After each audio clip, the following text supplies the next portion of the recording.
Good evening, ladies and gentlemen, and welcome to round 4 with the SuperCoach Hub. We have a breakdown. I'm joined by my co-host, Mr. SuperCoach Late Mail, Reese, and our special guest for the evening, Oz Tripto, Troy. Thanks for joining us, mate. How are you?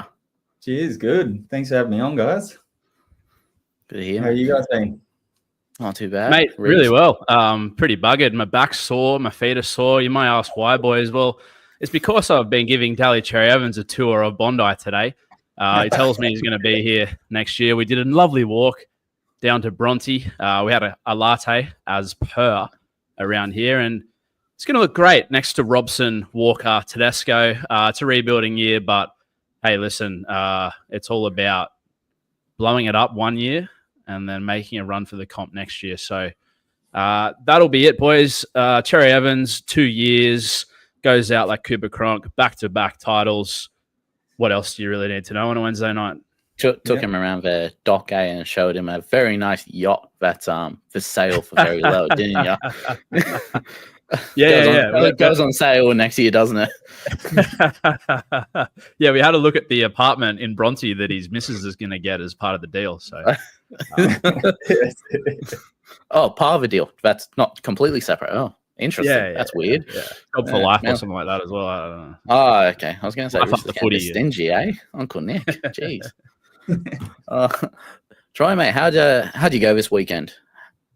Yeah, pretty average, buddy. I did a good few first rounds coming in, but then, Cleary, RTS held me back a little bit, Ponga too. So only just cracked 1,000 points, and Garrick was the one that kind of saved me. I was almost doubted him coming into that week. I was like, do I get some cash on him or something? But he's picked steam up, and I'm loving what he's doing at the moment. Yeah, I mean, look, having a kid turns into Herbie Farnworth, apparently. Mr. Glue Hands over there. I didn't have him in my team. I took him out for Isako. I lucky I reversed it a few days before the game. Wow. So, that was an epiphany. Reese, was our Lord and Savior Garrick on your team? Well, he actually played, contrary to, fuck the NRL Phantom and fuck the NRL Nostradamus. Shout out to you, boys. He was actually on the field and he actually did pretty well.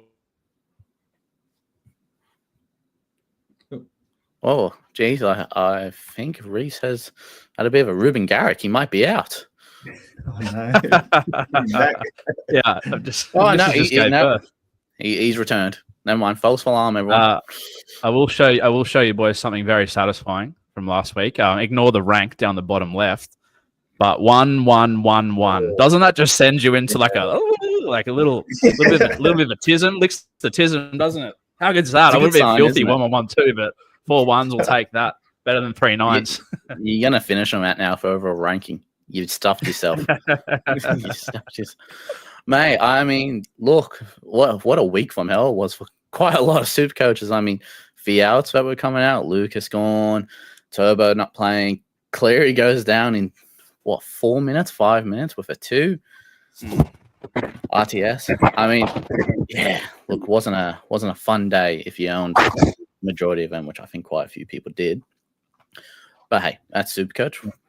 Things happen. That's why you got to boost.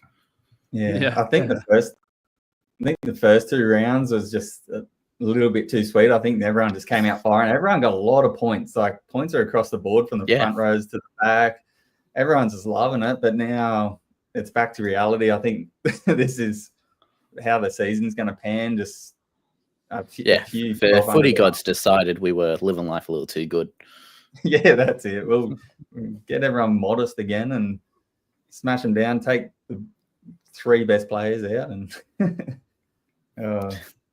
mate, I mean, but hey, year of the forwards, boys. Stack up. I'm struggling to get Hassing. Far out. Everyone's getting Hassing around me, and it's just not working for me. He's in.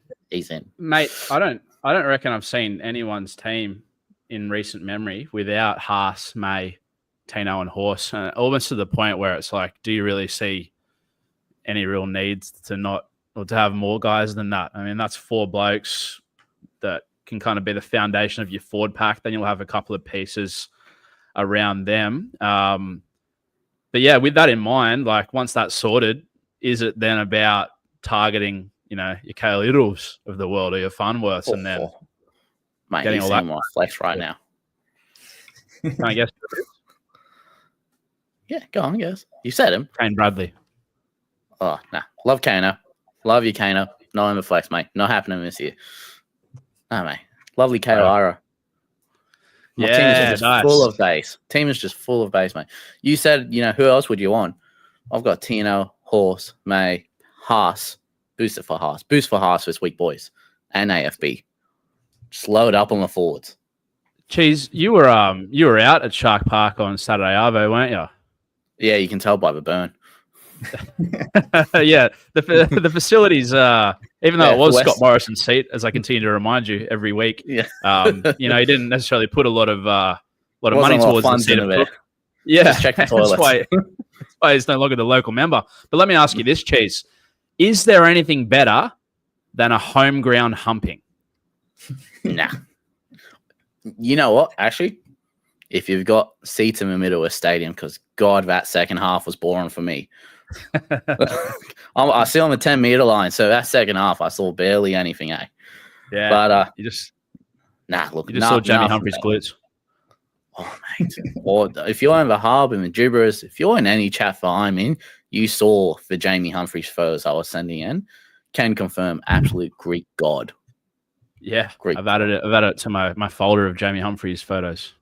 Yeah, and I'm sure he'll be someone we touch on. But look, boys, let's get into TLT. Was there, Reese, I'll start with you. Was there anything that really caught your eye during the initial TLT on Tuesday, or was it more so the after effects that we've seen happen? Yeah, nothing out of the ordinary. Let me just get my notes up, Cheese. Sorry. It felt like that was about a week ago now, given all the trades I've made in my team today. I said trip down the green room. I mean, I woke up this morning and it seemed like a week worth of news just from one player. Yeah, a couple of interesting ones. Tommy Jenkins in center there for the Panthers. Looks like Casey McLean on the outer. He's only like 18 years old, so I'm sure we'll probably see him again at some point in his career. But that's interesting. That opens up a downgrade option for next week. Shibasaki, who, I'll put my hand up and say I've called him a trap from round one. Trappasaki. We got that wrong. He gets the nod, so fair play to everyone. Wishart, number 7, looks like he's going to get the kicking. Yeah, a lot of the news kind of started to trickle through today, didn't it? With Pappenhausen and whatnot. Yeah, big interest. Came out saying Wishart's got fatigue this week, so it's not fun. It's really not fun. Nah, Kinney out, De Groot fullback. Again, it's sad for my draft side, given he was my 5th pick. But De Groot coming in presents a nice downgrade option, as does Jenkins. And then off the back of that, nothing really. Skelton named, not going to play by the looks. Tamale holds his spot. And really interested to see what Trey Mooney does off the bench this week. He went at, I think, 1.4 base power PPM last week off the he did start, but he's 315k. His FRF at the moment should get a duel. Is he a better option than Nicholson? Yeah. Look into it. I mean, mate, he's just an absolute workhorse. Look, Troy, what about yourself, mate? Was there anything with TLT stood out for you, or again, just the news coming through today like wildfire? Yeah, I think Reese kind of covered a lot of the main kind of points. I was happy with Shibazaki holding his position there. I'd love to generate a little bit more cash on him over the next, hopefully, round or two, and then try and upgrade him to somebody else, which I've planned that far yet. I'm still trying to get through injuries this week. Panthers, like I'm a Panthers supporter deep down, so I'm happy to see Laurie come back in the fullbacks because he's he's good.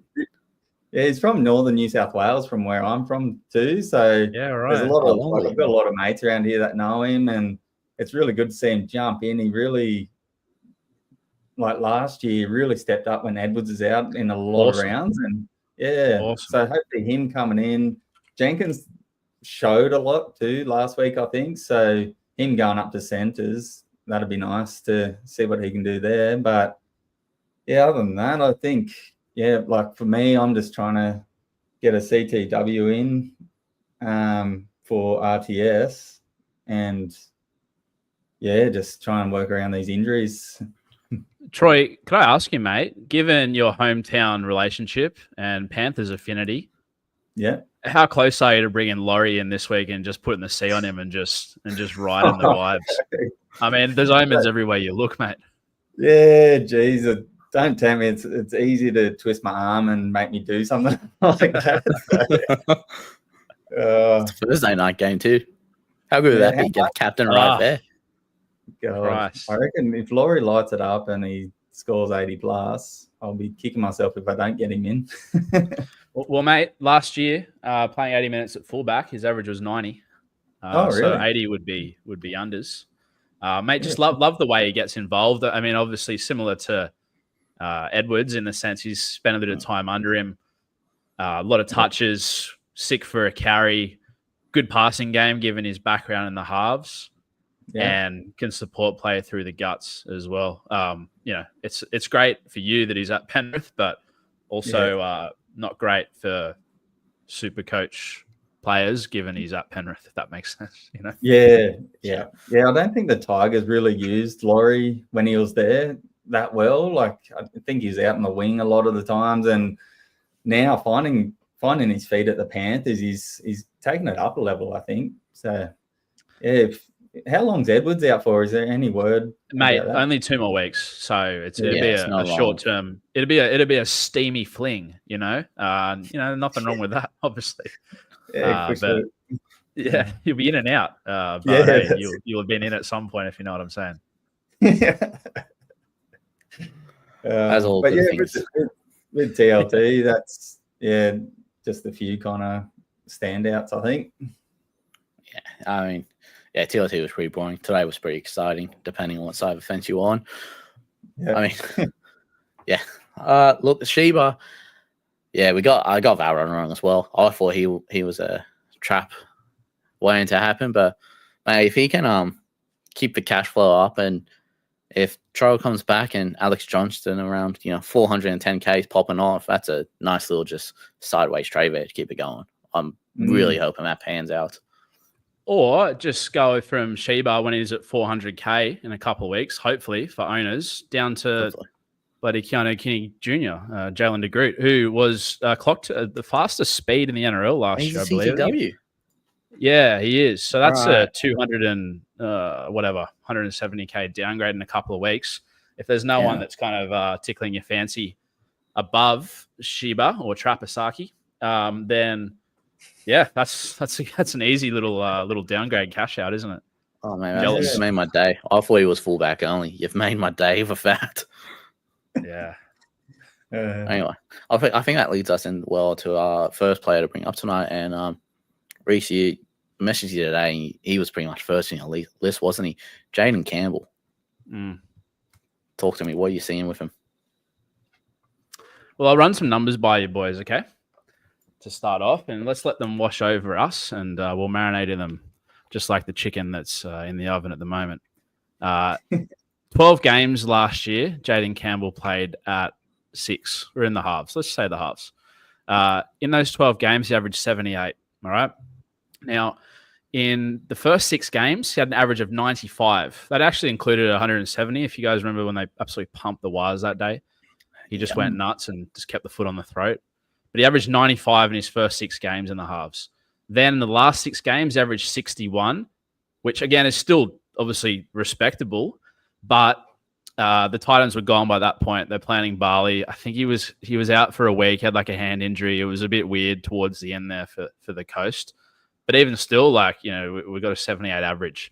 Where I'm interested in Campbell, I'm always interested in Campbell.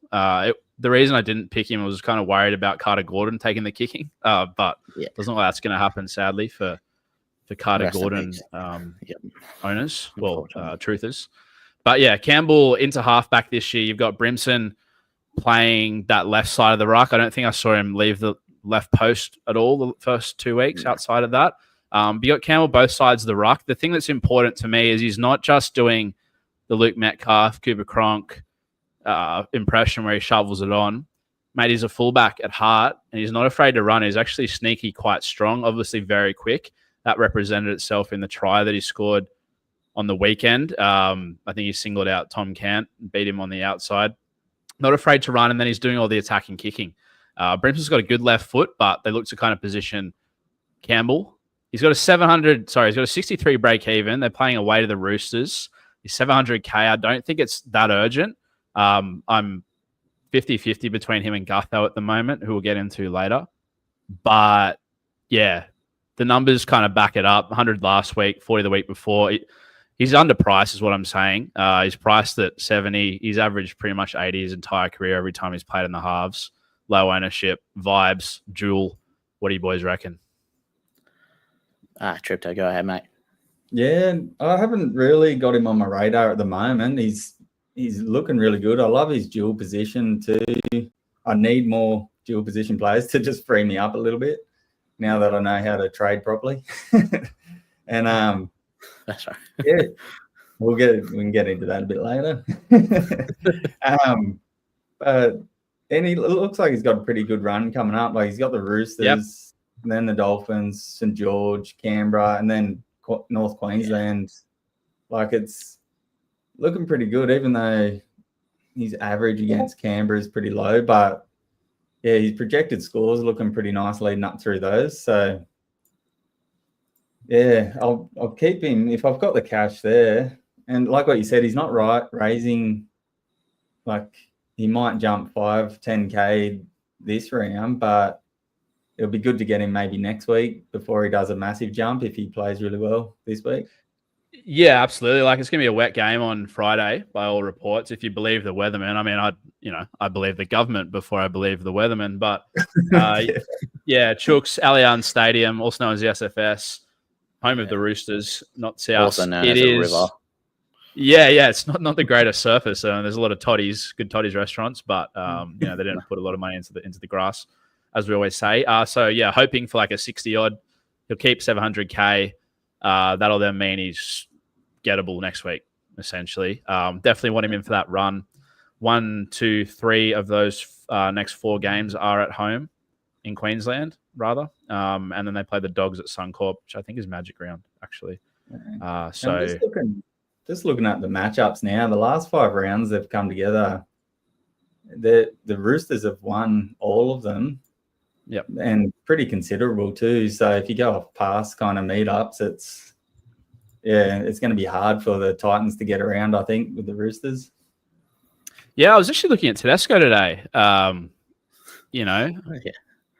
His break even's 100, but his average is like versus Titans are his gimme team. Mate. He absolutely loves pumping it's the crazy. Titans. It is absolutely crazy. He turned up last week. Going to make money. Hang on. Here's his last. We'll go through his last 5 games against them. Please.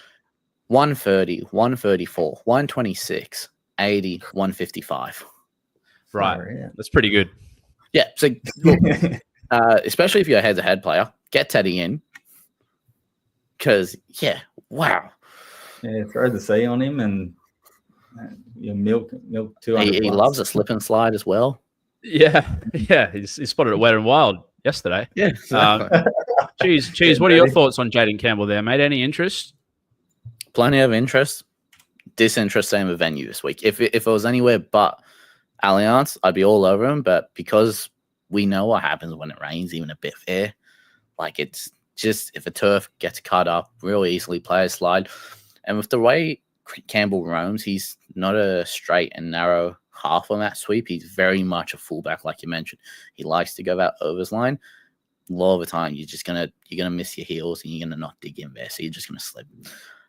I'm pretty happy that he's playing there because again, he shouldn't go up in price too much. Yeah, but yeah, look, if he was playing anywhere else, or even if the weatherman, if it's a nice sunny day in Bondi come game day, he's someone I'm definitely interested in. He could be a keeper for all we know. Like, oh, no doubt, he's the best 5'8" in SuperCoach. Yeah, and that's the thing too. That duel, just being able to play with him throughout that 5'8" until you get a backup gun half. Yeah, I'm just sick of 5'8" as well. Like I started with Metcalf and Dewey, then I brought in Brimson. Now Brimson's out. Just kind of want to put Campbell in there and forget about it. Yeah, it's been an awful position. He's a good point of difference too. I think only about 4-5% people kind of own him at the moment. So yeah, we need some point of difference coming through. Yeah. Definitely. I definitely think he'll be a big he'll be a lot more owned come next week. Oh, for sure. Yeah. He should definitely be a trade target. I'll tell you one guy that's still fairly criminally under-owned, guys. He is one of Cheese's favorites because he watches him every second week in the sun without any sunscreen on his melon. Yeah. His name's Nico Hines. He's only in 16% of teams. Can you believe that? Maybe, people were listening to us in the preseason, Cheese, where we were saying, hey, what about the touches? What about the touches? What about Tricky? Hey, mate, it's all right. I didn't listen to us. I didn't listen. Started with him. Well, let me ask you this: like, how are you feeling three rounds in? Still that left and right shape, but not as dominant as we saw. So like we've seen him play those 2 games now. We saw him at Penrith game. He swept once. We couldn't really go off it.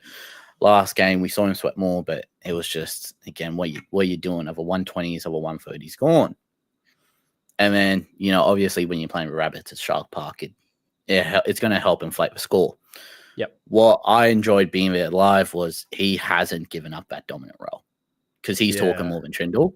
And we talked to him in preseason about the overkill calls, and we talked about which players more than likely get overkills who, like Cleary, for example, he's going overkill call, Cole or whoever's a 5/8 won't. We said with the Sharks, they both most likely do. They don't. Trindle doesn't have an overkill call. He has a momentum in a way. So basically, if Trindle's got play 3 and 4, he'll get it last. That's how it's kind of working. I know with the way he's moving around that backfield because he's a very much like on that left side of the field. He'll often hit that 10-meter corridor. Then we'll see a 15-meter corridor, and that's when he starts shifting to that right side, and then he'll take it for himself with kicking him back line. What I found interesting was Nico isn't that he's letting Trindle do that, but then he's getting that overkill call. When he wants it, he gets it. And when he's not getting it, he's pissed he's not getting it. Right. And we saw something that, something I was intrigued though too was when they were heading down to their Family Hill way, I think late in that half.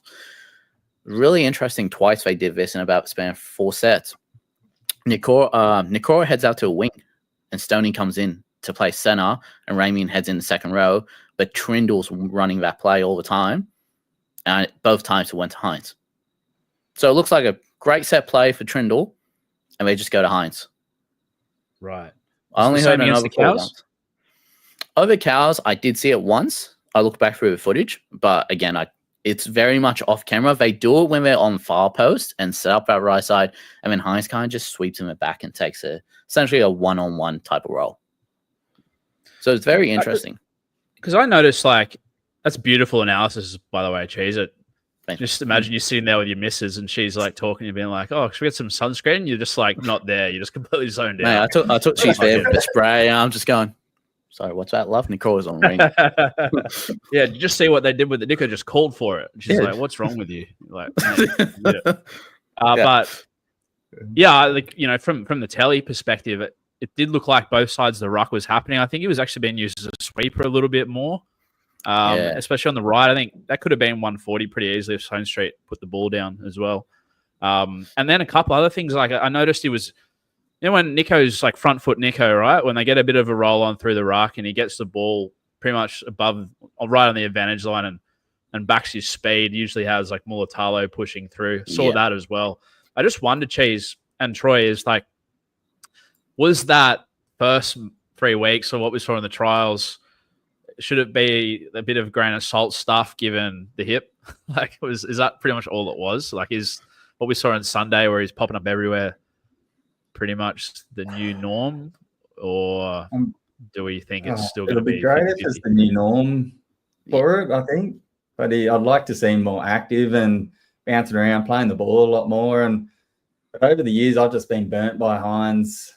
Getting him in, I get him in too late. He ends up getting injured or just he's faded out sometimes. Not faded out, like he's had a few bad rounds, and and that's where I've always put Cleary in, because being a Panthers fan, I always try and jump on some Panthers whenever I can. And Cleary's solid, but now he's pretty good. I've got that option. Yeah, he's not a bad player. No, I mean, I don't think it's so much for hip. I think it's more, and we talked about this, how Fitzy needed to kind of give the reins to one of them a little more, at least say, look, you've got 6, but you've got privileges to really get that ball when you want it. And I think he's just done that. I think he's realized, especially against our Cowboys, that the 2 dominant halves, it's never going to work in the NRL, especially these days. Yep. You know, too many times, you know, again, could you imagine if we're saying, Luai and Cleary, mate, no, you both get the ball when you want it. Cleary gets the ball in the end. That's what needs to happen. And that's what has happened. I think that's what we're seeing, where Fitzy's just finally going, look, Tricky 7, Tricky gets a kick. I messaged to him a gibberish chat that Hines was out there, like he goal kicked in warm-up. But then he spent, for the last he didn't go in until about 3-4 minutes left until game time. He was practicing his long kicking game. I've never seen him do that in warm-ups. But I was about to say, like, Tricky hit like 3 40-20s or something, didn't he? Like, Tricky was doing all of the long kicking. Did you notice that maybe when they were coming out of their own end that Nico was maybe coasting a little bit, conserving a bit of energy, and then when they got into the red zone, he was the guy. Tricky kind of got him out of trouble in a way. And did you see that? Like, was that a bit of a feel thing that you? But that's what we want too. We don't want Hines spent. We said in the that Panthers game, he spanned touches, and it was 5 useless touches in one set coming out of our end. We don't want that. We want him in the red zone, getting 2 touches a set. And it seems like what we're looking at. I mean, Tricky's kicking game was great, and the 40-20s, they help Hines so much. They gave him better field position. But I mean, Hines got let me just look here, 16 points in offloads. And you remember back in Melbourne, remember back in Melbourne when he was playing fullback in his Dally M season. One of the best things for SuperCoach was he drips across the field, usually gets a defender on the hips, and he's got very strong hips, Hines. Does a little turn, and he just pops the ball up, and you've got someone like a Kennedy or that, and they gain 2 meters. It's an effective offload. I mean, that's how he usually gets a lot of cheap points, I think people overlook, and we saw that again this week. That's a great shout, mate. Yeah, 4 offloads and 8 runs. Last week it was 1 offload and 5 1 offload runs. both in the previous games. Yeah, mate, he's in my team this week for 2 reasons. Sorry, 3. One, Cleary's out. So, everyone else, the answer is going to be at 7. For everyone else, it's going to be Humphreys, who I love. I mean, he's in my at. Why did Manly let Humph go? Why did Manly let Humph go? But, they're going to be running Humphreys and Sandon. They're going to be wet games. Nico is heads and shoulders above those guys. I mean, Reynolds is obviously floating around a little bit as well, but like, is that sustainable? So they're my 2 reasons. But the big reason is, guess what, boys? Wet hair Nico. Wet hair Nico. It's going to be torrential. The bloke's locks are going to be dripping, and tell you what, I'll be dripping when he turns up. Is a torrential acronym? Oh shit! Ponchos are out, boys. Ponchos are out. Might have to get a CMET. Mate, the hair was dry. I'll tell you that on Saturday. It was real dry, and then wet as soon as he ran out. So good signs. But obviously we don't want to pump Nico up as the same Nico from years prior. And I think the same with Cleary as we've seen with the new shape. I don't think they're going to be the same players we've seen with those 150s and stuff. But I think they're both still clear and far ahead of the pack, especially Cleary. But Nico's going to last a fair bit, especially with Origin. Well, his break even's 34 this week, lads. With a ton, he goes up probably about 50K, which then puts him above 800. And he goes into next week. Cheese, who do they play? Canberra in GIO, who he scored 160 against last year in GIO. He always seems to really love playing in Canberra. Has an average of 89 as well against them. So he's 800K with a low break even going into a team he traditionally does well against. I think it's pretty much like, if you're going to bring him in, this is your opportunity.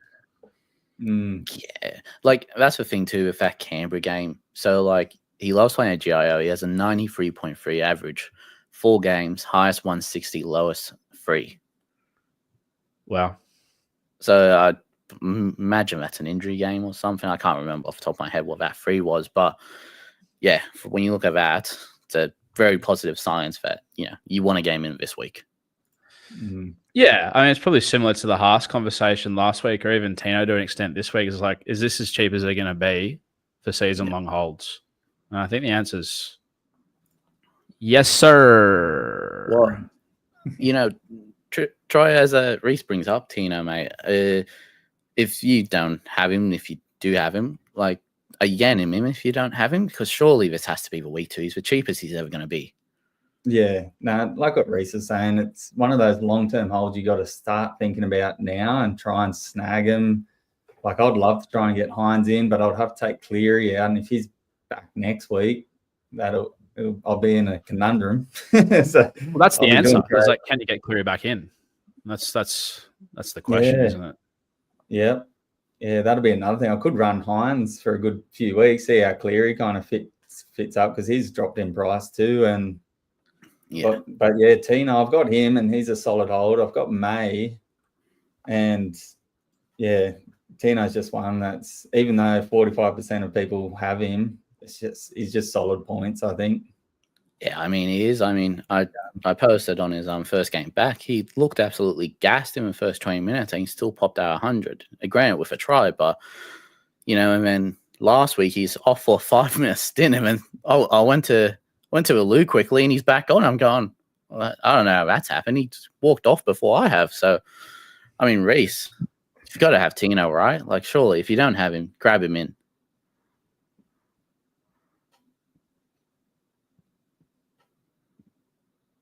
Yep. Okay, great. Yeah, we'll take the silence as a yes. Yeah, that's a hard yes. That's a man who's going. Wait, sorry, I was just lagging. What did you say? Yes, Tino, mate. If you don't have him in, surely you go get him in. I mean, like, he went off for 5 minutes last week and came back on. Yeah, he played 56 minutes last week, but they didn't bring him back on because they were winning the game. Yeah. That could have been more than 61. Yeah, it's just cut and dry, simple. Same as I said before, same as Haas last week. But cheap as you're going to get him. And then it'll be a nice little 1-2 punch when you see him offload to JC, who makes a line break like they did last week. That'll be fun to watch. Mate, Tino is just unreal. I actually forgot how good he was. After you don't see a guy play for a year and a bit. He just loves it, man. He loves the carries. I saw him do a couple like per set at one point last week. Offloads, always looking to tackle breaks, always looking to offload. That try he scored in round 2, where it was a bit like, kind of remind me of Tommy. When Tommy gets close to the line, he says, "Get the fuck out of my way, give me the pill. I'm going over here." Exactly like that on return. Didn't stop the Bulldogs fans from chanting Tino's a wanker, but as we say, just hold a mirror up to yourselves from the hill there at Belmore. I couldn't believe that, honestly. But, mate, I mean, yeah, you've got to get him in, because when you think about it, he's 2 games in off of over a year of not playing, essentially. He still doesn't look fit. Like, let's be real. He still doesn't look fit, but he's in everything. Can we imagine him in another 4 or 5 weeks? It's going to be too long gone to game in, and he's going to be popping 70s just like nothing again. Are we talking about Tino or Fifita? Because Fifita's on the bench at the moment. He's going to be about 300K in a month, and we're going to pick him up as well. How good is that going to be? I can't believe that. That's worked out great, mate. I keep hearing people going on, mate, Reese Walsh, why would you get him? Because he's going to be dirt cheap, and he's going to be coming back in Origin form more than likely. Like, this is beautiful. It's absolutely beautiful. But no question. Look, no question. Let's move into a different one. And it's the try scoring absolute heat missile Englishman from the Raiders. And there's a few of them, but more specifically, mate, Nicholson. Mate, he's shaping up as a great target if you can't get him in this week to really pop him in your 2RF going forward, because wouldn't be surprised if he picks up another double quite quickly. He's just one of those guys who loves a kick chase. I mean, could have had 3 in his first game if Hunt didn't stop that kick through from Fogarty. So, yeah, I mean, Troy, are you looking at May Nicholson as a trade target? Yeah, he's been one of my main ones this week. I was going to get him in for. See, I had Hopgood there. He did all right last week, but he could be my trade over just to get some more cash in to put elsewhere. But yeah, Nicholson just popped up. I wasn't really keeping an eye on him coming in, but then yeah, he's just really, really working it. And he's got the Cowboys up next, which obviously the Cowboys are kind of struggling to find their form. So yeah, with his kick chasing and whatnot, he should be able to open them up a bit and get some points on the board. Yeah, absolutely. Reese, yourself? No interest, Nicholson. I don't think he's Goz level of trap, but yeah, really don't like him as an option. I'll read out a few numbers for you, boys. So in the 2 games he's played so far, we have a 0.66 ppm base power. That equates to 53 per 80 minutes or 40 in 60 minutes. That's not terrible, right? It's okay. Like, he obviously makes cash based on that. But my issue lies in 2 words, gentlemen. Simi Sasungi. Now, we saw Sasungi on the bench in round 1 when Hosking was on the edge. Hosking played 60-odd minutes, did really well. Sasungi spelled him. This week, the Titans, the Raiders, similar mammals or whatever the hell they are, mascots. We have a bench of, well, you know who, Owen Paddy. Then Simi Sasungi, Trey Mooney, Mariota. So Mooney and Mariota are middles. Horsburgh's playing at 13. Tarpanay and Papali'i, the props. Nicholson's getting 60 minutes this week. If he doesn't score a try, he'll score 40. That means his break even next week will be 30. That's obviously manageable, but he's not going to be the home run cash cow that people think he is. They do, admittedly, like, he's on the right edge for the Raiders. He's running at, well, the 4 Stooges on the Cows' left edge, who Nicola tore up a couple of weeks ago. He's obviously a try-scoring threat, but yeah, I don't like it. I'd love it if he was locked in for 80, but that's not going to be the case, guys. And then you've also got Hosking coming back probably sooner rather than later. Just too many question marks around him for me, but yeah, I do see the appeal. But again, like, you know, if it's just a break-even based decision, I mean, you know, what do the people who got Jason Saab last week think now? Like, it's just Not because happy. someone's got a break-even doesn't always mean that they're a home run. But I can see it. I love Nicholson. Don't get me wrong. Loved him in the trials. He's a tough English bastard. He's a classic Canberra He's player, a classic isn't rookie he? guy. Like, Yeah. mate, he's great. Love him. Tough as nails. But yeah, not for me. Yeah. Yourself, Yeah, Chase? I've never looked into his base stats. I was just going off the top numbers kind of thing. And when you put it like that, it is concerns coming up over the next few rounds. Keeping him long term kind of thing. Mate, if he's playing 80 and getting 53 and 53 base power, that's fine. But he's just not going to play 80. As simple as that. Like, it'd be a minute That's the share thing. It's the situation. minutes, because he's not someone you get for the base. He's a second rower version of Jason Saab. He's who you get for those attacking stats, because again, he just hunts a ball like nothing, and he runs a pretty decent line, and he's got some power to him. But yeah, look, you are right. You do need him playing 80 because you want as many opportunities for that. 60 is it's a 50-50 risk. Yeah, he played 80. People say he played 80 last week, but like Joey Taps wasn't there, and Horsburgh was having to play coming back in. Prop. Yeah, they got Horsburgh and Tappaney and Hudson Young are all demand long minutes in that pack, and Trey Mooney, man, like, not that again that affects the middle rotation, not the edge rotation, but unless Sasungi's just going to sit there all game, like, Nicholson's getting spelled. And look, he could very well still score 65 and line break try, and you'll be laughing. But I don't know. I'd like to look at base power with forwards especially. Yeah. And before we move on to our next player, I just want to give a quick shout out to Owen Paddy. Big fan of the show. Yeah. Owen, love you. He made cash, boys. He made bloody cash. I'll tell you. This is going to be a controversial question, or the answer might be controversial for both of you there as well, Troy. But are Canberra better when Starling's off the field? Oh, Jesus. Right. I hope not, because I've got Starling in. From a Supercoach perspective, obviously Starling is a lot better. But yeah, from a team dynamic, Starling's a lot more of that Supercoach friendly guy. Harry Grant wants to run first, take the opportunities. Paddy's one of those guys. He just You know, he'll get you to the points and set you up for Foggy and stuff. I mean, look, who really cares? It's Canberra. I mean, they've got KO Weeks. Love your Weeksy, but mate, 3 weeks in and no try involvements. What was that, man? You thought he was playing for the bloody Sydney Swans or something, a fullback. What was that one-handed grab? I've never seen anything like that. Look, I don't know, mate. But speaking of fullbacks, let's get into it because I was excited. He was an absolute lock for me to bring in this week until Payne Haas just did Payne Haas things, and that's Ryan Pappenhausen. I mean, obviously, no one wants to see a player get injured, and terrible for Meany. You know, I love when he's playing. He's such a good underrated player in my eyes, and he strikes the ball really well when he kicks. But I can't lie, I smiled a little bit when I saw Pappy go and pick up Batty and went, we'll get a month. We'll get a month for Pappy. Yeah. And boys, it's been taken away from us already. Pappy's come out and said, wish he's got the kicking tee. Not even a week later. So, Reese, we'll start with you, mate. Is the appeal still there for Pappy without the goal kicking, with the break even, or is the goal kicking a must to bring him in? Well, I'll actually answer a question with a question, if that's okay, boys. My question to you is, how many 80-minute games do you reckon Pappenhausen's played in his career at fullback? Well, at fullback. 80-minute games, I'd probably say under 45%. Yeah. Well, Troy? Yeah, I'll go under 45%. Oh, it's 75, I guess. I was asking for like an amount. Whatever. Yeah. 75 games. Fullback. Sorry. Anyway. How many games has he played, actually?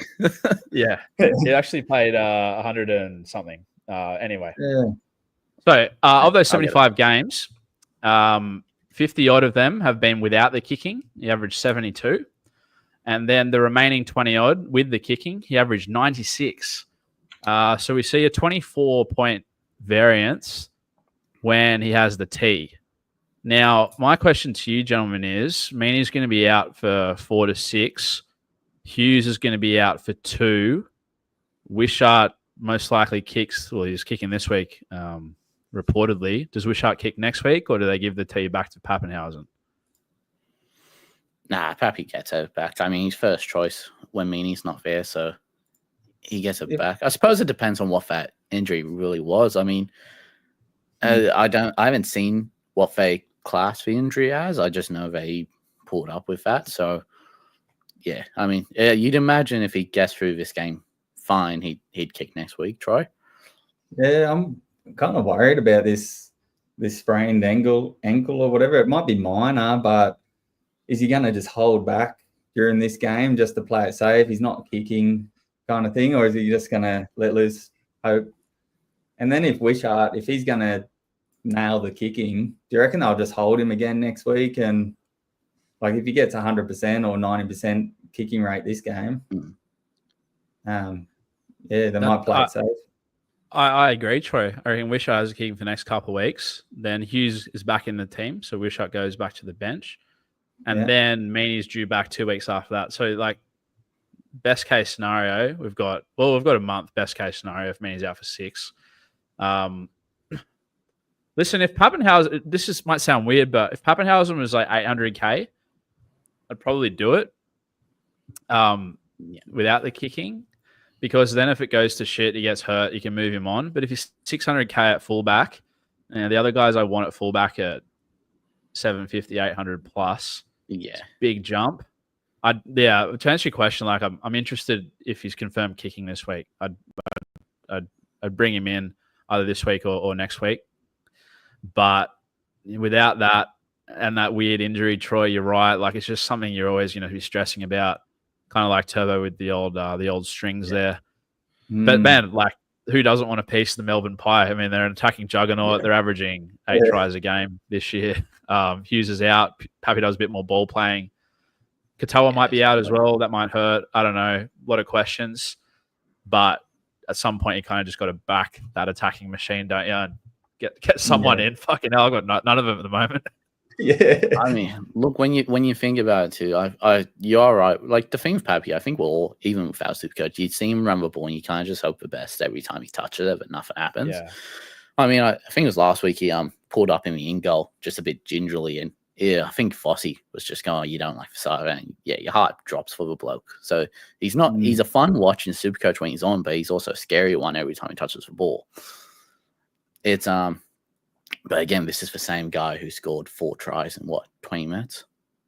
Yeah. So against the Dragons, it's one of those ones that you go and do you think he scores 4 tries in 20 minutes? He's got that potential still, or does he need the kicking to essentially, boost him up over someone like a Gutho? And we'll go into Gutho because I think the value's there for him a lot more than Pappy. For someone who's, Paro got rid of because he had no knees, I'll tell you what, he found some on the black market because he's moving like a young 20-year-old again. Reese, I mean, he's all over the park. And for some reason, whenever he sees a gap now, he just gasses it. Like he's taken them on a lot more. He's not that supportive player that we saw so much. He's just he's acting like a Walsh in a sense where he wants to take players on now. Are you interested at all in him? Yeah. A couple of numbers for you again, gentlemen. So Clint Gutherson. Look at 2023 and 2024. The overarching thesis here is like, if he's got shit halves, he's better, right? Because he has to do more.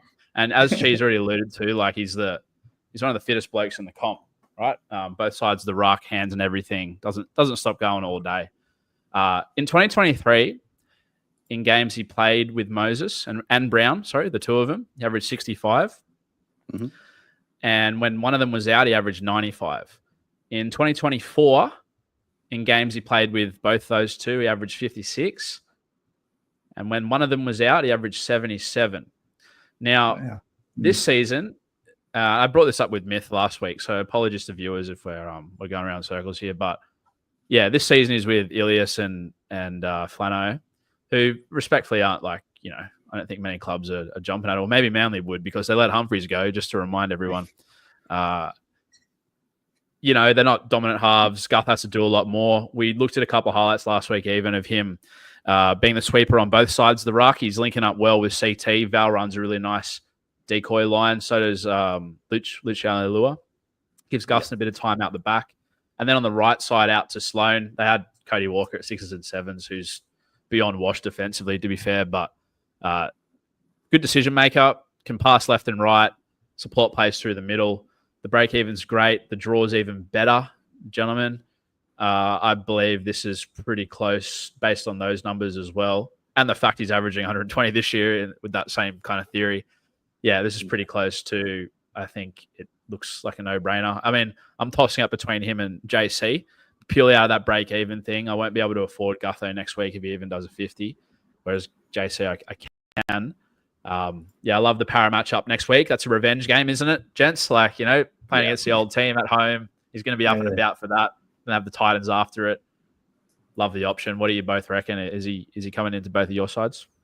Yeah, I'd love to get him in. I've got Turbo and Ponga kind of sitting there at the moment. Turbo's got that question mark just with do I hold him and then he's just going to end up injured again? And he's another one that's burnt me over the years. So I could cut my losses, go with Gutho because he is working so well with CT down the left side there. And with it's Jerome Hughes and Meany out, that's Gutho are going to be hitting this weekend. So yeah, it could be good, some good points for him through there. And Troy, apparently, potentially Eli Katoa as well. This could be a completely new right side defensive shape. I mean, it is Melbourne, and Bellamy will rip them an absolute new one if they fuck it up. But but it's worth keeping in mind. It's definitely. Yeah, but it's all coming up Gutho. Yeah. Look, say for example that right side, Gutho is touchable 65 times with 6 assists and 4 of them on that left side. Wow. So that's beautiful for what you want to hear against a new edge for a Storm on that right side. Yeah, I love seeing you guys. Oh, you go. Sorry, Reese. No, all yours, mate. It's good seeing players like Gutho come into a new team and they just get this fire under their belly and they just play completely different to what they did to the Eels, for instance. And when they do match up against each other, it'll be this fresh new Gutho. I think he's going to hold it pretty good. Mate, because they wrote him off. Remember they were saying, "Oh yeah, we need like a bit more X factor. He's doesn't have any talent." Yeah. What are you on about? The bloke how's runs the all X day. factor going now, Parramatta? Look, boys, I'll pop this up to you now and to all our viewers. Was it a Gutho problem? Or was it a Brown and Moses and Parramatta problem? Because maybe this is a Gutherson we should have seen for years. Like, again, they said he had no knees, and the dude's been absolutely crazy. So, I wonder if we'll see Dylan Brown jump ship too and absolutely light it up even more. I think for Dylan Brown's sake, you'd want to hope. Yeah. For Newcastle's sake. Yeah. A lot of money. Tinfoil hat time. But Isaac Moses is affiliated with Anthony Seibold. He's also Mitch Moses' cousin. And reportedly, Isaac Moses has half the Manly playing roster on his management books. Do we see Mitch Moses going there to replace the hole left by Humphreys and DCE? Anyway, that's something. It's not our corner. You know, not our racket. It's a better theory than I've heard of Jamal Fogarty going to the beaches. So, yeah, who would want to give up that Canberra weather? One more question on Gutho for you, lads. Are you at all concerned about the fact that like Saints might not be that good, and like they're not going to score a lot of points, or do you think, hey, if the points are coming, they're coming from the king?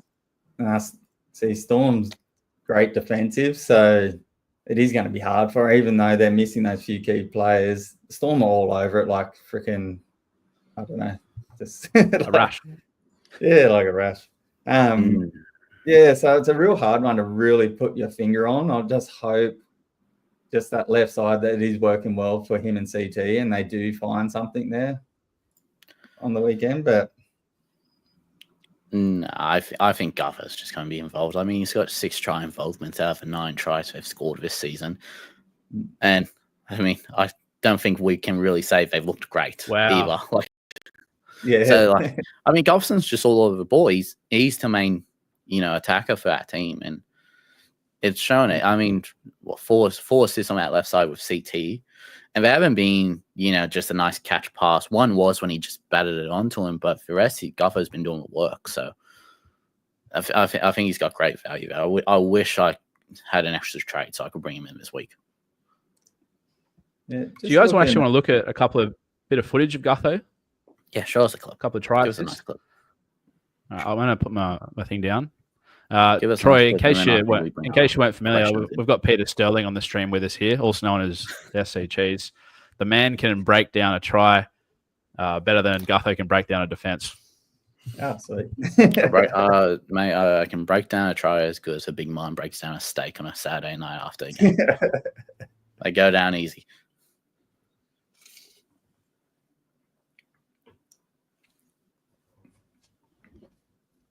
So to talk you through offload this, points as well.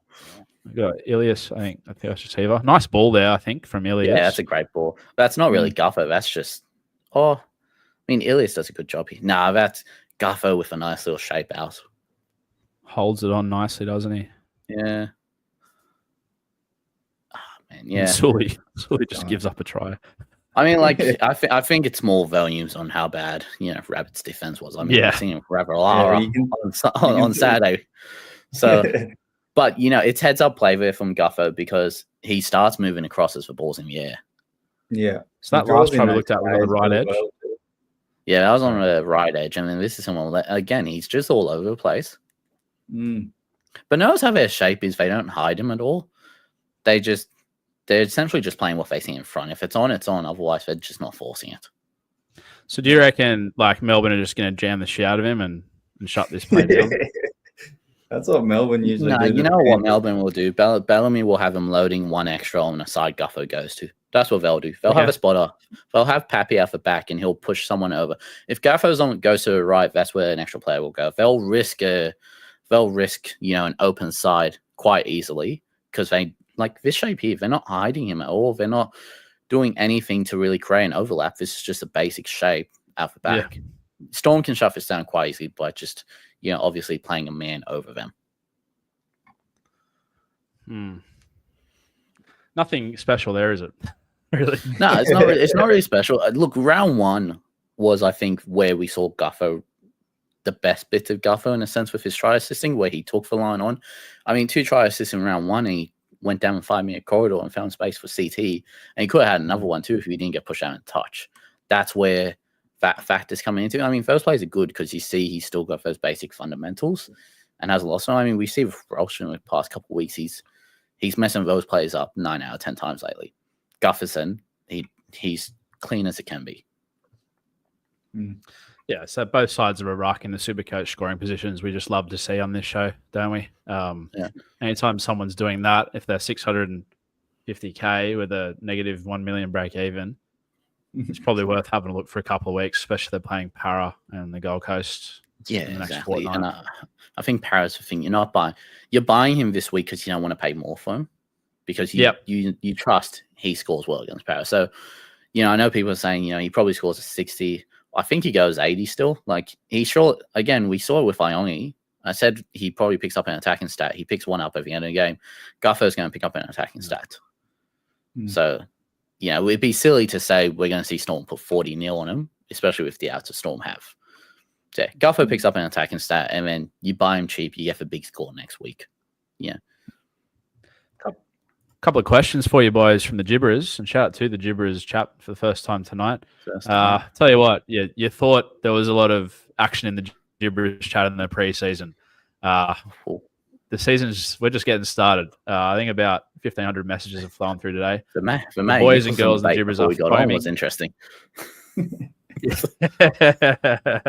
So we'll get a bit hot under the collar in round 4. This comes from Chip and Chase podcast. He's a Kinney truther, unfortunately. Shout out to you, mate.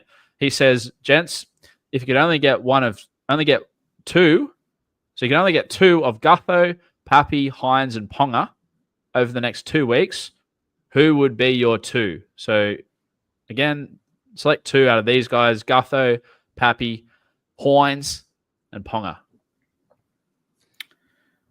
Go ahead, Tripto. Probably Gutherson and Ponga.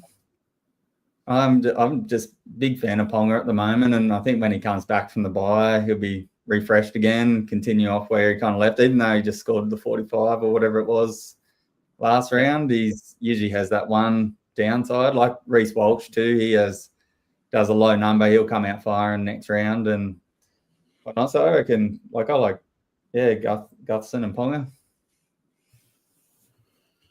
Yeah, Chade's fair. Look, I think it's been more of a team-oriented question. Are you looking for that cash flow? If you are, Gutherson's the big one. If you just want to kind of get your players in and really just focus on getting the cheapies right going forward and rotating them, mate, you go Ponga and this lovely man. Yeah. Okay, you go Ponga and this lovely man, and you ride it out through Origin. Well, hey, because he's not getting selected, so he's not getting selected. No, definitely not. Best part about Nico. One guy who may be getting selected for Origin, given he is the incumbent number 1 for Queensland, is Reese Walsh. A guy that's been sold deluxe. He's not getting selected either, mate. Actually, you're probably right. Break even going into this week is 150. He's been sold by 1.9% of teams. He's now close to pot ownership. I'll read you guys out a couple of numbers. Yeah, go ahead. Last year, he averaged 2.2 errors per game. In 2023, he averaged 2.4 errors per game. In the last 2 weeks, he's averaging 5 errors per game. Yeah, so double the amount of errors. The errors are always going to be there with a guy like Walsh, and that's fine. That's the way he plays. It's never a bad thing. Kind of like with Latrell. When Latrell runs for 80 meters, everyone's like, oh, he's lazy. He doesn't even get involved. Look at Edwards. He's running for 300. So, yeah, it's kind of just the player they are. That's how they play. Yeah. So, Walsh, basically what I'm saying is like double the amount of errors in the last 2 weeks to his career norm. To me, that gives me a lot of hope as an owner and someone I'm going to hold on to Walsh because – okay, he's dropping the ball twice as much as he usually does, meaning he's butchering try-scoring opportunities, let alone the errors he's causing as well. I think I saw him throw like 3 absolute Barry Crockers to his outside men on the week.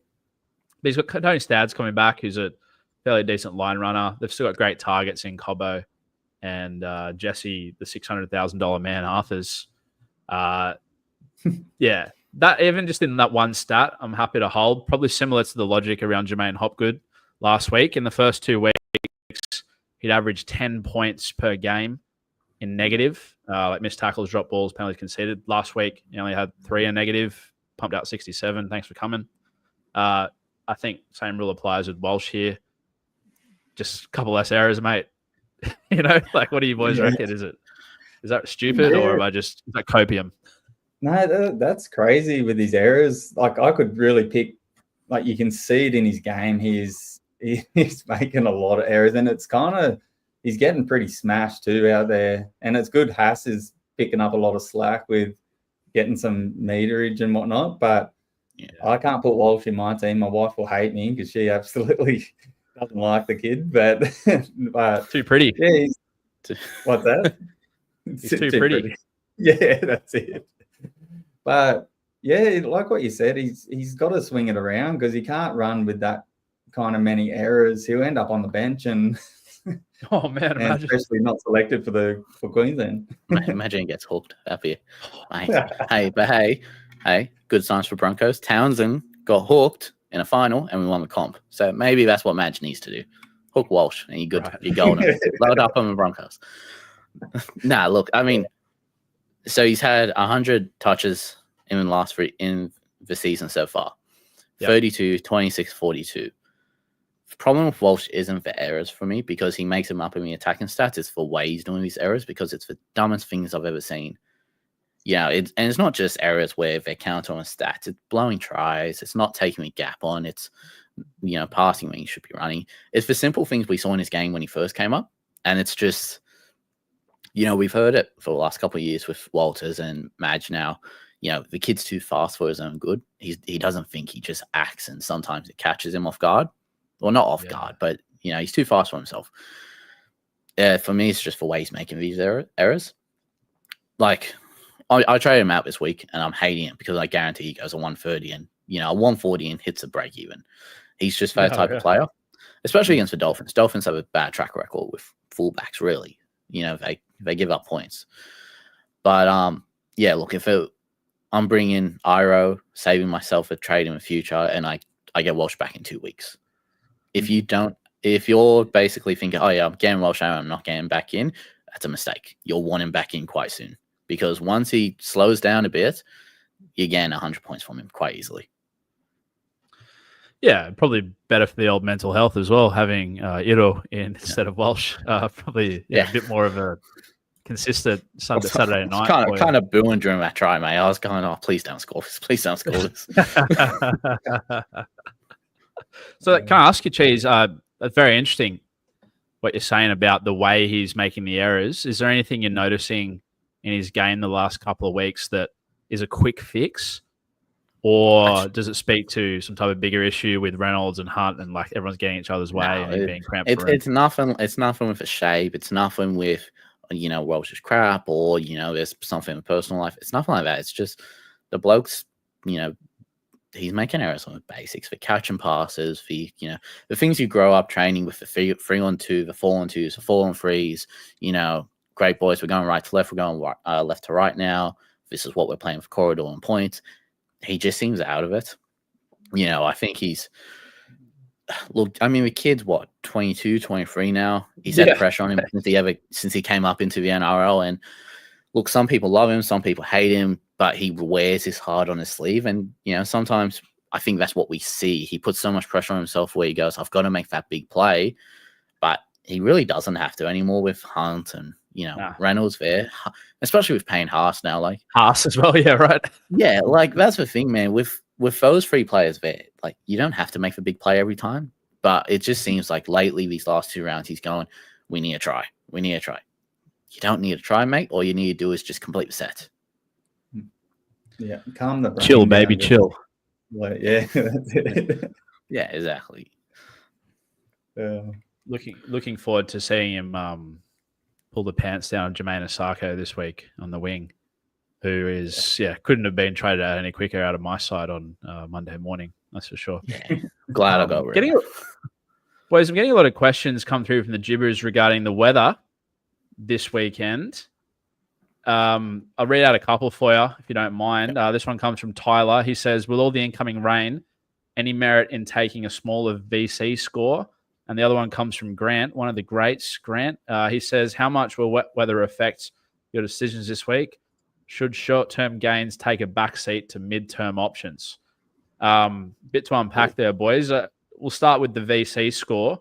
Has anyone thought about who they're putting the old VC armband on at this point, and how much would you want out of them to loop?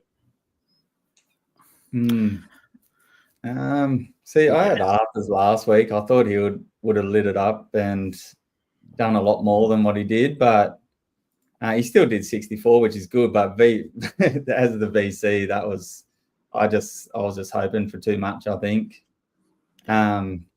This week I think one of my new trades that come in, I'll be captaining or vice captaining. I don't think I could pull the pin on that question at the moment.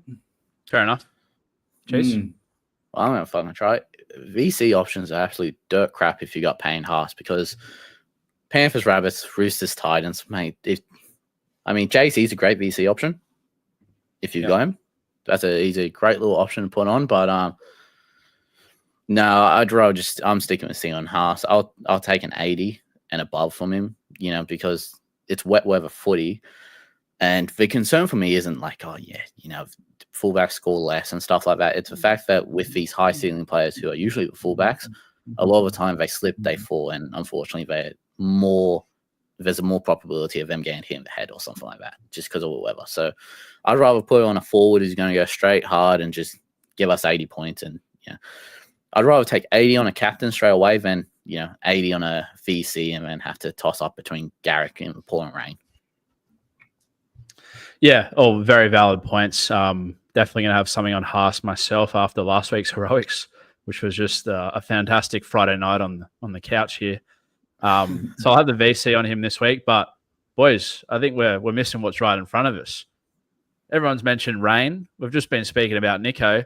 The hair's going to be as wet as anything. What are we on about? Hey, he's a C this week. No one's going to have him. He's not going to be in. Can't do it. He's only in 16% of teams. Cheese is going to be there. He's going to cheer him home to a ton. So the rain does affect your decision. You just have to look at the old. Yeah. Kicks, and also like kickers too. Take into account with rain comes wind, comes harder. It's harder to grip and have your plant foot down nice and solid. So kickers are also usually gonna do your worst for wear with those missed kicks. Yeah. And the other part of the question was, how much will wet weather affect your short-term decision? So I guess we're kind of looking at that Gutho versus, I don't know, any of the above, like a Nicholson or a Tui Pilotu. Does that come into you as a factor for you guys when you're looking at these trades this week? Or do you just think, hey, like the weather's the weather, they'll figure it out? Yeah, it does a little bit, because it can be up in the air a lot with the rain with certain kind of players. I haven't looked into each player's kind of stats in wet weather as much as what I'd like to do. So short term, it doesn't really affect me too much. Like, I'd like to know what Fanua Blake's like, and like a few other guys that I've got up the front row there, but it doesn't affect my decision too much at the moment. Yeah, same. It's player dependent. If you gain someone like a CT, for example, if you gain him in for the cash rise and stuff, if it's wet weather and he gets you a 30, that cash is going to go quite quickly. So, but if it's a Gutho who you're riding out for the next 4 to 5 weeks, then no, it shouldn't impact your decision at all. You're not worried about the cash because the points come. I'll tell you, on Tui Pilotu, a couple of numbers for you, boys. We haven't mentioned him yet. Very popular option this week. So this season so far, Marju has base power of 42, which is very good. He's breaking tackles and making runs for fun. Christian Tui Pilotu, his base power is also 42. He's also making runs and breaking tackles for fun. Same guy. Now, there's two things that I'm not happy with Tui Peloto as a trade in this week. And that kind of goes into Shano's question. How are you, Shano? He says, is CT a fade? And I think he's a fade for the following 2 reasons. Well, one we've already mentioned, the rain. Don't love the rain. I mean, Melbourne do tend to show the sideline a bit, don't they? Like they like to push teams out wide and let the wingers score. They use it as an extra defender. Yeah. That's a fair, who's going to be Warbrick on that side? He's pretty big body. He can get in front of Tui Peloto. I don't see that being an issue 1-on-1. But regardless, like wet weather footy, they're probably going to just get that sideline becomes a better defender in the wet, don't you reckon? Because it's no, it does, because you only need to give him. Usually, if it's dry weather, you give him 5 because that's usually what you can get away with dragging. You can give him about 10 to 12 in wet weather because they just slide like nothing. Just gone. Yeah. And Tui Peloto is not like an RTS footwork kind of guy. He's more of that powerhouse. He's not that big finisher either, like a Coates or something. So generally he likes to come in and then take the bump and then head back out. But you can't do that in rain. You'll either slip or you just get pushed out too much. Hey, listen, he's not the only one who likes to go and take a bump then get out. But listen, he does the 55 this week.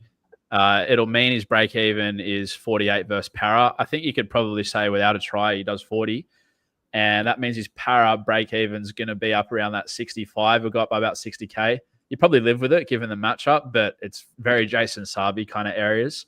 But the biggest reason I'm not bringing him in is this, gents. Plano's come out and said he's not allowed to celebrate anymore. He's not allowed to do the money man celebration. I don't like it. Let the boys show some character. Let the fans get around it. Hate those optics immediately. Yeah, not good for me. No, I don't think anything more needs to be said. No try celebration, no try. He's not going to want to score. Yeah, no want to score, man. Yeah, exactly. There's definitely no point, man. Yeah, no point. Question here comes from Cade. How are you, Cade? Cade says, how do we think Walker's exit from the Wires? So the news today came out that Dylan Walker is leaving the Wires effective immediately, going to Para, which I thought was interesting. That dropped quite early in the morning too, didn't it? It was like 7:30 or something, 8 a.m. they announced her. Yeah. Who was up at 6 a.m. for the Wires going, yeah, great, see ya, off you go. It's been coming for a while, eh? Is there a reason behind it? Or? Do we think what implications does that have on the front? Yeah. How does that affect the forward rotation there? Is it good for Aaron Clark? Or is it finally Dimitri Vaimaga season? Dimitri. Surely, no, he has to get more minutes, eh? You'd think. Right. I don't care if it's 5 more minutes. I mean, his point per minute's a great when he's on the field. We've talked about him.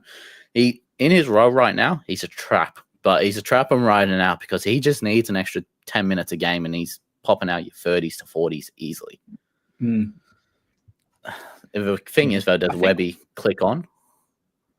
Well, mate, I think what it's going to mean is that fella that we watched in the trials, Sam Healy, who I thought was probably the best player in the trials aside from Owen Paddy, he comes on and takes that 14 job. Man, you got Jackson Ford and Dimitri in the front row rotation and Halasima on the edge. Fuck, man, I don't know if Clark's going to play at 80, but maybe that's going to be really interesting to watch, actually, because someone might just jump out of the ground in terms of value if they got a hooker there instead of Walker. It really depends, isn't it? It's going to be a big watch this weekend regarding their rotation. We could see it for like an hour just going through each guy because all of them could benefit right now. That's the thing. What are your thoughts on Walker's effect on Hopgood when he goes to Para? I think Hopgood's got too big of an effect on Hopgood right now himself, actually. I don't think it. I think Hopgood, once he comes back on and starts firing again, I don't think Walker's going to affect him too much. I think it'll affect Lussick a lot. That's going to be a bye-bye Lussick. Yeah, I like him for Hopgood. I think one thing that's kind of annoyed me watching Jermaine very closely the first few weeks is he's doing a bit of ball playing, and he can ball play. I mean, he's not quite Isaiah Yeo or Cam Murray or a young Victor Radley in that role. But Walker's a very handy ball player through the middle as that link man. I think when Walker comes on, you probably put Jermaine into the front row rotation. A few more carries, a few more offloads, 75 average minimum. Looking forward to it. Rami asks, if Wishart is kicking, is Paps worth the buy? Is it worth buying Paps if Wishart's kicking? We've already kind of covered that, haven't we? Yeah, no. Keithy says, how are you, Keithy? Iro or Garrick looking at the draw over the next few weeks? Who would you get in first after round 4? Fucking hell. That's After tough, man. round Garrick's 4? got a pretty Wait, tough after draw. round 4 or for round 4? Yeah, I don't know. After round 4. I'm guessing he doesn't have either of them now. Oh, then Iro. Yeah. If you were getting them in this week, it's Garrick by an absolute country mile. But if you're weighing, then you go Iro, I think. Do you want to talk us through your selection criteria for Idle? I mean, apart from the fact he's like the 5th Shark player you've got on your side, Cheese? 4, thank you. Traded out Tricky the other week now. Look, with Iro, I want to, for me, in the way that I've structured the team so far, is getting Iro in this week means I'm essentially 1 trade of Arthur's. So probably 2 trades away from getting a Herbie in 3 weeks' time. And then my CTW 1 through to 4 is pretty much locked and loaded. So I'm trying to not spend too many trades on my starters. I want to just rotate these bench players and get the cashies in. So, yeah, that's pretty much what I'm going for. Regarding the Garrick and Iro pick, I want Garrick this week. I don't want him next week when he has Storm and Sharks. I want him this week when he has Eels. If you don't get him this week and you go Iro and you just pick up Garrick when the draw starts looking a bit better again, because it's a rough couple of weeks. Yeah, thoughts, Troy? Yeah, Iro or Garrick, mate? I mean, you got Garrick, Yeah, obviously. I've got Garrick in. I'm a big fan of him, and yeah, I think we're going to see a lot more from him over the next few rounds. So, yeah, Iro, I haven't really looked into him too much, but he's a gun player, and it just depends. I would go how much is Garrick going up in price? Mate, plenty. Yeah, mate, they've gone projected for 108, and I reckon they're about 50 short. So yeah, his break even is 23, so he'll be 800. The good thing is he has a -9 break even if he gets 108 against Melbourne, but then it's Sharks, Dragons, Panthers, Sharks. So it's one of those ugly type of draws. Yeah. But he's great if he can game in this week. Yeah. Mate, Cheese, you're making me jealous, that centre wing. You were talking about ugly. I'm just looking at mine at the moment. I got bloody Ruben Garrick, Jesse Arthurs, Hot Tamale, and Robert the Truth Toya with Marju Skelton and our man Kane Bradley on the bench there. How are you doing it, mate? How do I get what you have? Yeah. No Nathan Cleary, and I kid you not, my only fullback this week is Ione. So you're not interested in Gutho over Iro, basically? No, again, just for my team structure, Iro's the best because I want to keep the trades. I've worked out where if I cannot trade for certain amount of weeks, then I can max trade throughout the last 10 rounds of the season. But yeah, I had Gutho on my team until today because he's someone who I think you get in. He's probably number 1 priority in my opinion. But if I got him in, I'm wasting, about an extra 2 trades I need to. I'd rather just go Saab back down to Walsh in 2 weeks. Bloody hell, you've given me some ideas tonight, Cheese. I might once this pod wraps up, put the old salt lamp on, put the blinds down, and you know what that means? It's spreadsheet, baby. Spreadsheet. Holy fuck. Iro, mate, welcome. Iro, yeah, jeez. It's plenty to think about. Give us one more question from a gibberish, mate. Okay. Did Bush do 9/11? No, that's a different one. No, not one that I asked. That's a hard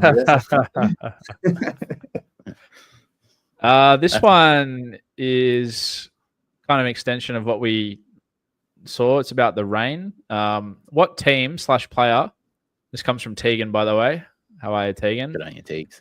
Great gibret. She says, what team / player do you see playing the best this week with all the reported rain? I guess it's going to be based on the matchups, isn't it, lads? Who's got the best matchup? Yeah. Basically, who's playing Para and who's playing the Cows at the moment. Oh, or the Finns. Grindy type of teams. Just ones who don't like playing fancy. I mean, Fuck. Panthers are a great shout, to be honest. With no Cleary, they're just going to play through forwards and just keep a real basic shape out. But don't know. Well, Manly up against the Eels, and they're at Brookie Oval. Right. Yeah, Garrick should turn it on again there, I think, and hopefully his baby news is still fired up in his belly, and can we get a certain content creator to put out a Garrick's outpost before the game, please? I'd straight C on Garrick. Straight C. Mate, he'd be back in my good books if he did that. Just lean into it, you know? Yeah, please do, mate. That would be. Yeah, no, I have a Garrick C, but yeah, surely you think he just goes over a fair few. That Eagles team's just dreadful. Yeah, I'll tell you who I like. This game's not in Sydney, so I'm guessing it's gonna not rain. Really funny if we spent half an hour talking about rain on this podcast and just like clear and sunny for the next 2 weeks. Let me double check. But yeah, it's Brisbane versus the Finns. The Finns have been pretty leaky so far this year. At least finger to the wind stuff. I mean, they didn't look too good against West in defense. Newcastle pulled their pants down a little bit, Ponga especially. They play the Bronx. Last year, round 26, the Finns absolutely pumped them. It was 40-6. And that was on their home track. Herbie got up to, didn't he? He was very big. 100 and plenty. Goes back to Suncorp. It's their second game at Suncorp, this year for the Bronx. That's going to be in their minds, I reckon. You got Stags coming back who did the this is our fucking city or whatever the hell he did last time. That's right. Mate, I backed the Bronx in to absolutely pump the Finns, and my boy Reese, the pretty boy Walsh, to go really well this week and rub it in the face of Troy's missus. She's going to hate her. I better not put the game on. Mate, Haas is a brilliant pickup though this week against the Dolphins. Oh yeah. Mate, I mean, like, Bucks, yeah. Who's they've got? They've got Nicarima playing 7 or 6. Was it? Yeah, Nicarima 6. I mean, Haas is just going to run all day at him. Love Cody, lovely little guy, good little player, but big emphasis on little. Haas is a big man, mate. Max Plath on the edge as well. Not exactly the biggest, tallest drink of water ever. I love Max Plath. Very hip tackler. Very legs tackler. Yeah, Haas 8 offloads. Probably straight C is not a bad option, actually. Cheese, come to think of it. If it's raining in Brisbane, how good too. He's not even going to have to go off. Just come straight down on him. He's good. Playing for 80. Mate, he didn't look tired the other night, did he? Looked like he could probably go for another 2 weeks. This is what I'm saying. This is what when I said I was scared of Cleary, I was scared of the Roosters. Roosters looked absolutely dreadful. They're scary. Payne Haas is doing his stuff, and he's just coming off and going, "Hey, Paddy, so what are we doing tonight?" Yeah. What's for dinner after? Mate, do you not understand what you're doing right now? And also, I mean, the way he bursted through that line at the end of the game, as if it was the first 5 minutes. Tell you what, when he burst through the line, that was the only thing that bursted. Tell you what. I turned it off after. I just went, I should have got him in. All right, boys. So before we wrap up, thank you both for joining me tonight. Troy, we'll swing to you first, mate. Top point scorer this week in a wet weather footy. Oh, shit. Top point scorer. On my team or just in general? Oh, just in general, mate. You could say Riley Smith if you think he's going to go over for a few tries. Yeah, I'm going to hold on to Garrick. I think he's got a bit of momentum and just another home game. Manly goes so well there. And then a close second will be Haas for sure. I put a few bucks on him. He was paying $5 to get over, and I jumped on that last week. But he'll get over again.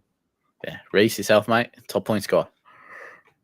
The top point scorer this week is going to be Tandy's late mail. It's not going to be any player. It's going to be my SuperCoach team. So I'll tell you what, we need it. We're ranked, somewhere in the 30,000s. Party of a Coogee pub on Reese. Yeah, we're not quite in miracle territory just yet, but yeah, I tell you what, a couple of efforts from my backline of scrubs would be good. I look around. I don't know who's going to put their hand up again. It's Arthurs, Tamale, Toya, Skelton, 50-50 in doubt. Maybe Eli Katoa's out. Kane Bradley comes on and has the game of his life. And I'm laughing with about 300 other blokes that own him. But in all seriousness, love Wet Hair Nico. Love the Wild Buffalo, Payne Haas. Inshallah, brother. Inshallah. All right, boys. Well, I'm going a big Jason Saab up against Para Edge and Turbo back. No. Yeah, we're going 150 plus on Saab. He's got to get some redemption for me. Nice. Yep. All right, so I'm glad we got an hour and a half into this and didn't talk about Turbo, also known as the Boogeyman, for those that don't own him this weekend. Tell you what, 4 p.m. Sunday, I know what I'm doing. I'm going for the same walk with the missus I went with Daly Cherry Evans today. Already got it planned out. Is there a game on a 4 p.m. on Sunday? Really? Before it got cancelled. Yeah. Oh, how about that? Might go down to Frankie B's at Parramatta. Anyways, gentlemen, Reese, thank you as always for joining me and putting up with our crazy shit takes and that will eventually get wrong again this weekend. Shibasaki, ladies and gentlemen. Troy, thank you for joining us. It's been a pleasure, mate. Thank you for your insights. Good. No, thank you. You guys are giving me a lot to think about too. I'm going to be up all night now. I won't be able to sleep just with this couple of extra little points there. So it'll be good. Hopefully there are some good things to think about. Yeah. Don't but Troy, if people don't know, what socials can they find you on? Oh, me? Yeah. Sorry, I missed it. Just Oz Crypto on X would be my main one, I think. Just I go fantasy crazy on there. SuperCoach is my main one, and then I'm jumping over on other motorsports like Fast Moto and Formula One and all that.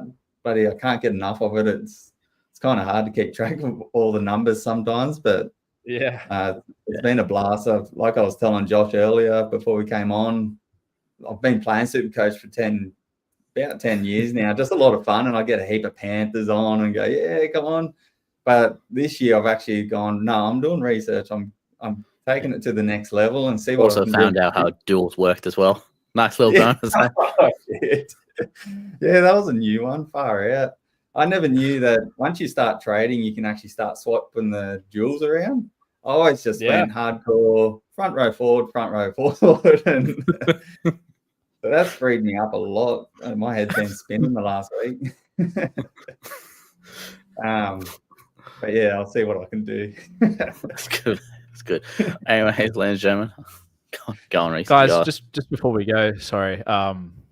Listen, you can find me on Instagram. My handle is SuperCoach Late Mail. But listen, guys, I don't even want you to follow me. I just want you to DM me and tell me why the fuck did Manly let Jamie Humphries go? It's ridiculous. And Latu Final. I have been the SC Cheese. We have been the SC Hub. Thank you for joining us. Enjoy your weekend. Footy starts tomorrow, ladies and gentlemen. Hump Day's over.